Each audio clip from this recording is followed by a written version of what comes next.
कलयुग का आरंभ ही बौद्धमय तरीके से हुआ, क्योंकि इसमें नागों का बाहुल्य था।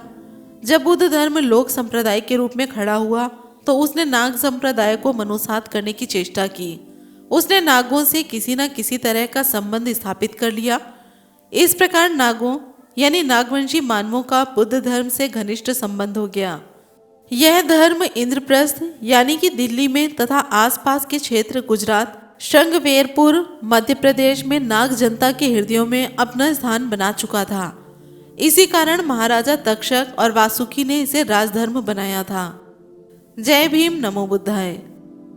कलयुग के आरंभ होने के विषय में जनता में एक चमत्कारिक किंवदंती प्रचलित है कि जब राजा परीक्षित सिंहासनारूढ़ हो गए, एक दिन कली उनके समक्ष उपस्थित हुआ और कहने लगा, आज से मैं यहीं रहूंगा। इस पर राजा ने कहा, ठीक है, तुम्हारे रहने के स्थान केवल मदिरा, नारी और स्वर्ण होंगे। इतना कहते ही कली राजा के सिर पर धारण सोने के मुकुट में समा गया। पांडवों ने अभिमन्यु के पुत्र परीक्षित का राज्याभिषेक किया। उस राजा को राज्य संभाले थोड़े ही दिन हुए, महाराजा परीक्षित शिकार खेलने गए। शिकार मिला नहीं, भोजन साथ था नहीं, सूर्य भी अस्त होने वाला था। वे इंद्रप्रस्थ का राजमार्ग भूल गए। परेशान बहुत थे, भूले भटकते पहुंच गए वयोवृद्ध लोमेश ऋषि के आश्रम में। श्रृंगी ऋषि के पिता ऋषि लोमेश दोनों आंखें बंद किए पद्मासन जमाए ध्यान मग्न थे। महाराज परीक्षित ने घोड़े पर चढ़े चढ़े ही कहा, ए ऋषि, मुझे राजमार्ग बता। लोमेश ऋषि के उत्तर ना देने पर परीक्षित ने अपशब्द कहे, धूर्त, आंखें बंद करके ढोंग रचा रहा है। फिर क्रोध में आश्रम के पास पड़े केचुली में भरे सांप यानी काले नाग को बाण से उठाकर ऋषि के गले में डाल दिया और चल दिए। हिंदू लोग इस कुकृत्य का कारण महाराज के सिर पर कली को सवार होना बताते हैं। बाद में जब लोमेश ऋषि के पुत्र ने आकर देखा तो उसे श्राप दे दिया कि आज से 7वें दिन तू नागों के द्वारा ही मारा जाएगा। यह बात कपोल कल्पित और खामखा की गढ़ी हुई प्रतीत होती है। सोचिए जरा, कली कोई पक्षी अथवा कीट पतंगा तो था नहीं जो सिर पर सवार हो गया। कली तो एक युग था। राजा के कुकृत्य का रहस्य इस कथा में 2 वाक्यों के मध्य में छिपा है। एक तो महाराज परीक्षित का घमंड में घोड़े पर चढ़े चढ़े ही ऋषि से रोब से बातें करना, और दूसरा काला नाग यानी सांप को ऋषि के गले में डालकर उनका अपमान करना। यह बात सर्वविदित है कि किसी भी क्षत्रिय ने ऋषियों के सर्वोच्च होने के कारण किसी भी ऋषि से कभी भी शिष्टाचार से बिना शरणागत हुए वार्ता नहीं की। अब शब्द कहना तो बहुत बुरी बात थी, किंतु आर्य राजा परीक्षित ने ऐसा ही किया। इस तथ्य से इस निष्कर्ष पर पहुंचा जा सकता है कि राजा परीक्षित आर्य थे और ऋषिगण अनार्य। ये धर्म धाराओं का संघर्ष था, इसलिए आर्य राजा परीक्षित ने अनार्य ऋषि से विनती नहीं की। अशिष्टाचार वश घोड़े पर बैठे बैठे ही ऋषि से राजमार्ग पूछा था। विष्णु पुराण के अनुसार कलिकाल की अवधि 1200 वर्ष है। यदि इसे ईसा पूर्व से उल्टा गिनना आरंभ करें तो ये अवधि विपश्यी नामक बुद्ध के समय तक पहुंच जाती है। इस आधार से विपश्यी बुद्ध से गौतम बुद्ध तक के 7 बुद्ध कलिकाल में होना सिद्ध होते हैं। कलिकाल की अवधि विष्णु पुराण के अनुसार 1200 वर्ष मानते हुए इसकी शुरुआत ईसा पूर्व 1177 वर्ष बनती है, जो महाभारत युद्ध की समाप्ति के बाद युवराज परीक्षित के राजा तिलक काल से शुरू होती है। यहाँ कलिकाल को 12 वर्ष का मानकर ही इस वीडियो में बुद्धों और उनके धम्म प्रभाव का वर्णन किया जाएगा कि इन बुद्धों के द्वारा सुनाए गए धम्म वचनों से कितनी जनता प्रभावित हुई तथा धम्म ने कितने क्षेत्र को प्रभावित किया। पिछले के वीडियो में आप देख चुके हैं कि अनार्य वो समुदाय थे जो बुद्ध धर्म यानी श्रमण धारा के समर्थक थे। उन्होंने बुद्ध धर्म को स्वीकार कर लिया था। इसी कारण आर्यों द्वारा अनार्यों का अनादर करना और उन पर अत्याचार करना आम बात थी। इसी नीति के अनुसार आर्य राजा परीक्षित ने ऋषि के गले में नाग डालकर अपमान किया था। उधर आर्य राजा परीक्षित का और अनार्य नागवंशी सम्राट तक्षक वासुकी का आर्यों से युद्ध छिड़ गया। श्रृंगी ऋषि ने इस युद्ध में नागों यानी कि अनार्यों का साथ दिया था। दोनों सेनाओं में 7 दिवस तक घमासान युद्ध हुआ। वहां से राजा परीक्षित रणभूमि छोड़कर महलों में भाग गया। नागवंशी तक्षक भी उसके पीछे पीछे राजमहल में पहुंच गए। पिता के गले में सांप डालने के अपराध में श्रृंगी ऋषि द्वारा श्राप के कारण युद्ध के 7वें दिन नागवंशी तक्षक के हाथों परीक्षित राजमहल में शस्त्र द्वारा मारे गए थे, किंतु ब्राह्मणों ने नागों की वीरता पर पर्दा डालने के ध्येय से घटना को तोड़ मरोड़ कर ये कथा बना दी। नागवंशी तक्षक को जंतु नाग यानी सांप के द्वारा गुलाब के फूल में बैठकर डसना लिख डाला। अब आप स्वयं सोचिए कि छोटे से छोटा सांप भी क्या गुलाब के पुष्प में कहीं छुप सकता है। यहाँ कथा का झूठ पकड़ में आता है। राजा परीक्षित की मृत्यु के कुछ कालोपरांत अपमानित ब्राह्मण ऋषिगणों ने राजा परीक्षित के पुत्र विलासी राजा जन्मेजय को बुद्ध धर्म के विरुद्ध इस प्रकार उकसाना प्रारंभ किया। राजन, यह घोर अपमान है। ऐसा अपमान हम लोग कतई बर्दाश्त नहीं कर सकते। अब तो यहाँ अश्वमेध यज्ञ होना ही चाहिए।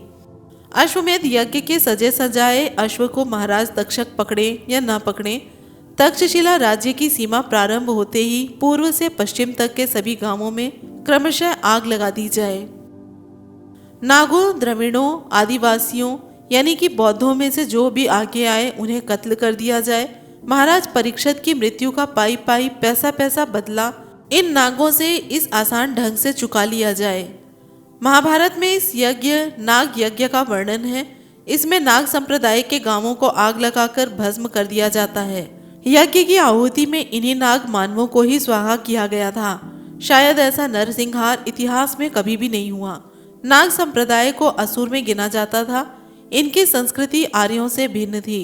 ऋग्वेद के अनुसार असुर यानी कि नाग वैष्णवों के अनुष्ठान न करने वाले, पूजा पाठ यज्ञ न करने वाले तथा गीता के अनुसार सृष्टि का कोई भी सृष्टा न मानने वाले तथा संसार की उत्पत्ति मात्र स्त्री पुरुष यानी कि नर मादा के संयोग से मानने वाले थे।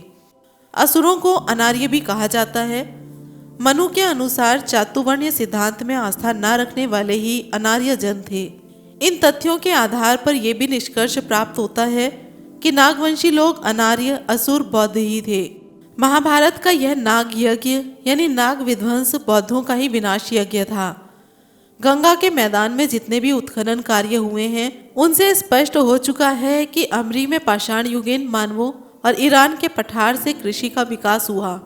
चित्रित मृৎपात्रों का उपयोग करने वाले कृषकों के संपर्क से भारत की मूल संस्कृति की नींव पड़ी। ये राजस्थान मध्य प्रदेश से होते हुए धीरे धीरे बिहार तक 1000 वर्ष ईसा पूर्व के आसपास पहुँचे और दक्षिण भारत की ओर बढ़े। गंगा की उपन्यासों में यही लोग प्रथम बार उस धर्म का विकास करते हैं जिसे गौतम बुद्ध द्वारा व्यवस्थित किए जाने के कारण बौद्ध धर्म कहा जाता है।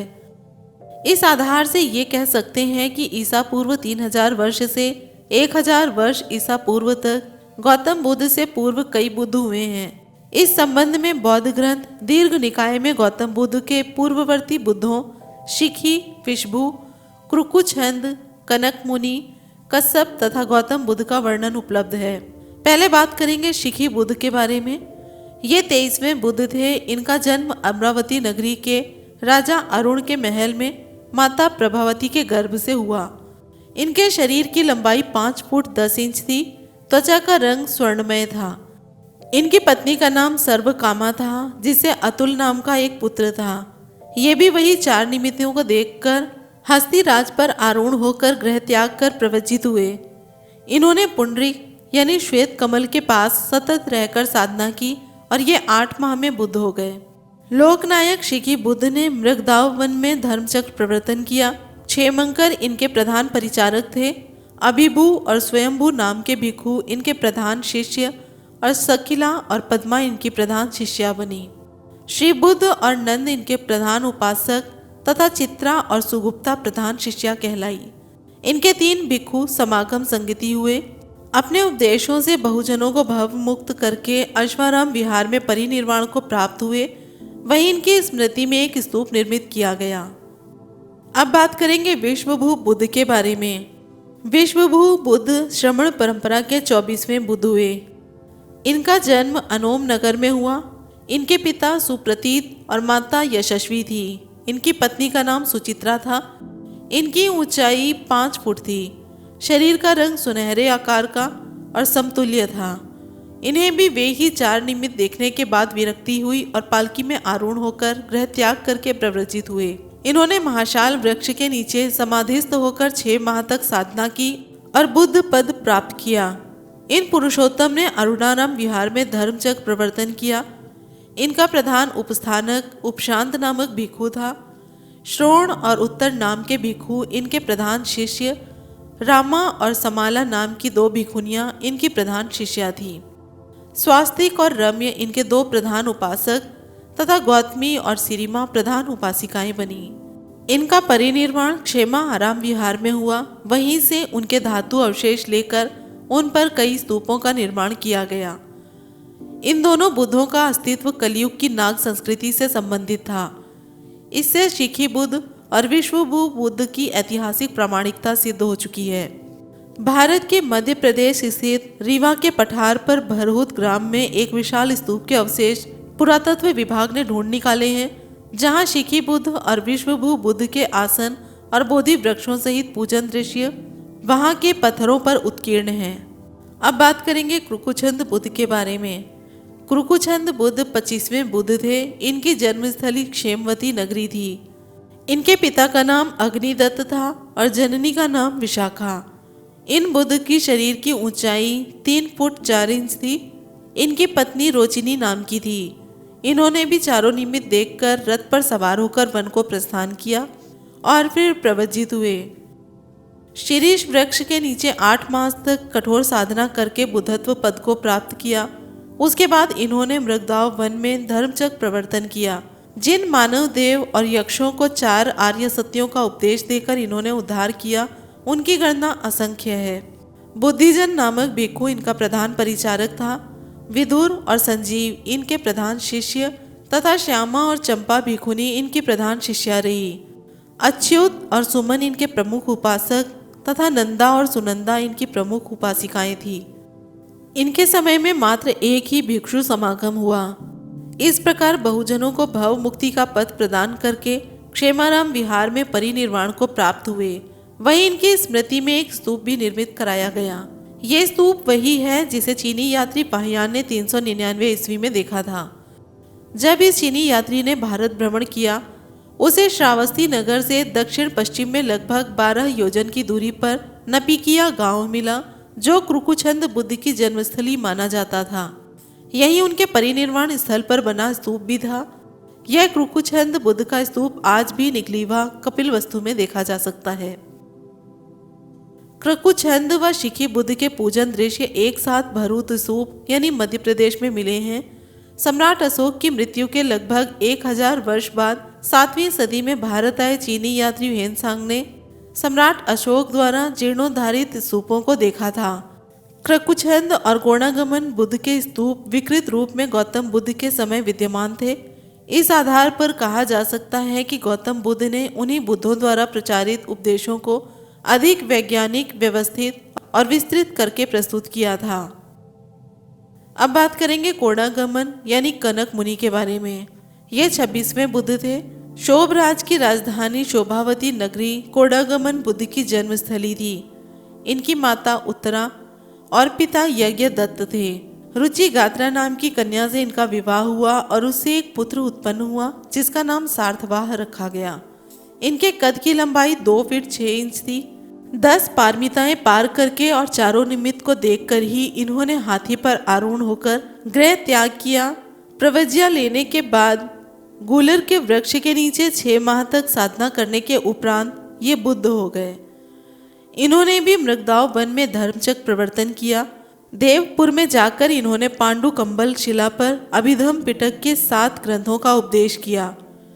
इनका एक ही भिक्षु समागम संगति हुई। इनका प्रधान परिचारक स्वस्तिज हुआ। इनके प्रधान शिष्यों के नाम भूयस और उत्तर थे तथा समुद्रा और उत्तरा इनकी प्रधान शिष्याएं थीं। उग्रदेव और सोमदेव इनके प्रधान उपासक तथा शिबला और श्यामा 2 प्रधान उपासिकाएं थीं। जन कल्याण को उपदेश देते हुए इनका महापरिनिर्वाण हुआ। इनके धातु अवशेषों पर अनेक स्थान पर इनकी स्मृति में स्तूप बनाए गए। यह स्तूप गौतम बुद्ध के समय तक विकृत रूप में विद्यमान था।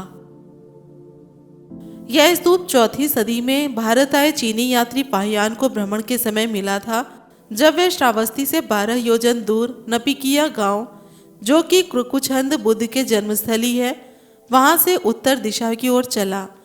तब उसे एक गांव मिला। जो कनक मुनि बुद्ध की जन्मभूमि माना जा रहा था। इस यात्री ने उस गांव में एक स्तूप भी देखा। यह स्तूप उपरोक्त स्तूपों में से एक था। यहाँ बने कनक मुनि के स्तूप को ईसा पूर्व 300 वर्ष में सम्राट अशोक ने भी देखा, जो तिलोरा कोट नेपाल में स्थित है। इस स्तूप पर लगे शिला स्तंभ पर एक लेख इस प्रकार खुदा हुआ है। देवताओं के प्रियदर्शी राजा सम्राट ने अपने राज्याभिषेक के 14वें वर्ष बाद कनक मुनि बुद्ध के इस स्तूप की द्वितीय बार मरम्मत कराई। राज्याभिषेक के 20वें वर्ष में अर्थात मरम्मत के 6 वर्ष बाद सम्राट अशोक ने यहाँ आकर इस स्तूप की पूजा यानी वंदना की और यहाँ शिला स्तंभ खड़ा करवाया। अब बात करेंगे कश्यप यानी कश्यप बुद्ध के बारे में। ये 27वें बुद्ध हुए। कश्यप उनका गोत्र नाम था। जब वाराणसी में किंकी नाम के राजा का शासन था, तब इसी नगर में इनके महाकुल का अस्तित्व था। पिता ब्रह्मदत्त और माता धनवंती से इनका जन्म हुआ। कश्यप की पत्नी सुनंदा से एक पुत्र विजित सेन नाम का उत्पन्न हुआ। लगभग 6 वर्ष गृहस्थ भोग कर इनका मन विरक्त हो गया। उसी प्रकार 4 निमित्त देखकर इन्होंने पैदल ही गृह त्याग कर प्रव्रज्या ग्रहण की। इन्होंने बरगद के वृक्ष के नीचे कठोर साधना कर 1 सप्ताह में बुद्धत्व प्राप्त कर लिया और मृगदाव वन में सारनाथ में जाकर इन्होंने धर्मचक्र प्रवर्तन किया, जहाँ पर नरदेव नामक यक्ष को इन्होंने उपदेश दिया। इनकी भी एक भिक्षु संगति हुई। इनका मुख्य परिचारक सर्वमित्र नाम का भिक्षु था। उस समय तिष्य और भारद्वाज नाम के भिक्षु इनके मुख्य शिष्य और अनुला और उर्वेला इनकी मुख्य श्राविकाएं थीं। सुमंगल और घटिकार इनके 2 प्रमुख उपासक, विचित्र सेना और भद्रा नाम की महिलाएं इनकी प्रमुख उपासिकाएं थीं। शेतव्या राम विहार में बहुजनों का कल्याण करते हुए इनका महापरिनिर्वाण हुआ। इसी विहार में इनकी स्मृति में स्तूप भी बनवाया गया। चीनी यात्री वेनसांग ने 7वीं सदी में कश्यप बुद्ध का यह स्तूप श्रावस्ती और कपिल वस्तु के मध्य सेतु में देखा, जिसमें पूरा अस्थि पंजर रखा गया था। इन कश्यप बुद्ध की ऐतिहासिकता भारत के मध्य प्रदेश स्थित सतना जिले के उचेहरा नामक रेलवे स्टेशन से लगभग 7 किलोमीटर उत्तर पूर्व की ओर रीवा के पठार के स्थित भरहुत नाम के गांव में सम्राट अशोक द्वारा निर्मित स्तूप से भी सिद्ध होती है। इस भरहुत स्तूप का व्यास आधार 67 फुट 8 इंच है। इसमें 4 दिशाओं में 4 तोरण द्वार बने थे, जिनकी ऊंचाई 12 फुट 8 इंच और स्तंभों की ऊंचाई 7 फुट 2 इंच थी। ये स्तंभ लाल रंग के पत्थर खंडों से बने थे। अब हम बात करेंगे गौतम बुद्ध 28वें बुद्ध के बारे में। इनके पिता का नाम शुद्धोधन और माता का नाम महामाया था। महामाया ने आषाढ़ पूर्णिमा 564 वर्ष ईसा पूर्व को गर्भधारण किया था। सिद्धार्थ गौतम का जन्म 563 वर्ष ईसा पूर्व में महामाया द्वारा अपने मायके जाते समय कपिलवस्तु की सीमा पर स्थापित लुम्बिनी वन में वैशाख पूर्णिमा को हुआ। शुद्धोधन के कुलगुरु कालदेवल यानी कि असित मुनि सिद्धार्थ को देखने हेतु महल में पधारे। राजा ने शिशु को मंगाया और जैसे ही राजा पुत्र लाकर असित ऋषि के हाथों में देने लगे, शिशु का पांव ऋषि की जटा पर जा लगा। ऋषि ने गोदी में लेकर दिव्य दृष्टि से बच्चे का अवलोकन किया। वे बच्चे में महापुरुषीय लक्षण देखकर पहले मुस्कुराए और फिर रोने लगे। राजा के पूछने पर ऋषि ने बताया, मैं इसलिए मुस्कुराया कि ये बालक बुद्ध बनेगा, किंतु रोया इसलिए कि जब तक ये बुद्ध होगा मैं वयोवृद्ध व्यक्ति जीवित न रहूंगा, इसका प्रवचन सुन न सकूंगा। इनका विवाह कोलीय कन्या यशोधरा के साथ हुआ था और इस रानी से राहुल पैदा हुआ। 1 वर्ष बाद 28 वर्ष की आयु में रोहिणी नदी के जल के बंटवारे पर शाक्य और कोलियों का वाद विवाद हो गया। संग झगड़े पर उतारू था। सिद्धार्थ गौतम उनका विरोध कर रहे थे, अतः दंड स्वरूप इन्हें 12 वर्ष का देश निकाला दे दिया गया। कपिल मुनि से प्रव्रजित होने के बाद इन्होंने 6 वर्षों तक साधना की। अंतिम वर्ष में मात्र 7 दिनों की साधना से ये बुद्ध हो गए। इन्होंने उत्तर प्रदेश के वाराणसी के पास ऋषिपत्तन मृगदाव वन सारनाथ में पंचवग्गीय भिक्षुओं के समक्ष धर्मचक्र प्रवर्तन किया। आनंद भिक्षु इनका मुख्य परिचारक था। कोलित और उपाली इनके प्रधान श्रावक तथा क्षेमा और उत्पलवन्ना इनकी प्रधान श्राविकाएं थी। चित्त और हस्त आवलक इनका प्रधान उपासक तथा नंदमाता और उत्तरा प्रधान उपासिकाएं थी। इस प्रकार तथागत बुद्ध ने मगध, वैशाली तथा उत्तर प्रदेश में अनेक स्थानों पर अपने उपदेशों का धर्म प्रचार किया। उन्होंने 45 वर्षों तक धर्म सुनाकर बहुजन हिताय, बहुजन सुखाय और लोक पर कृपा की अकेले श्रावस्ती नगर में व्यतीत किए थे। ईसा पूर्व 482 वर्ष में माघ पूर्णिमा को तथागत ने वैशाली में भविष्यवाणी की कि आज से 3 महीने बाद इसी दिन मैं परिनिर्वाण को प्राप्त होऊंगा और वहां से प्रस्थान कर दिया। कुशीनगर उत्तर प्रदेश में 2 साल के वृक्षों के मध्य ईसा पूर्व 483 को वैशाख माह की पूर्णिमा को उन्होंने परिनिर्वाण प्राप्त किया। उनके दाह संस्कार के उपरांत उनकी अस्थियों को पुष्पों पर 8 स्थानों में यानी कि शहरों में स्तूप स्थापित किए। 28 बुद्ध और उनके अनुयायी का 13वां और अंतिम भाग लेकर फिर जल्दी ही हाजिर होंगे। वीडियो पसंद आया हो तो लाइक कमेंट शेयर करें और चैनल को सब्सक्राइब करें। फिर मिलते हैं अगले वीडियो में। जय भीम, नमो बुद्धाय, जय संविधान।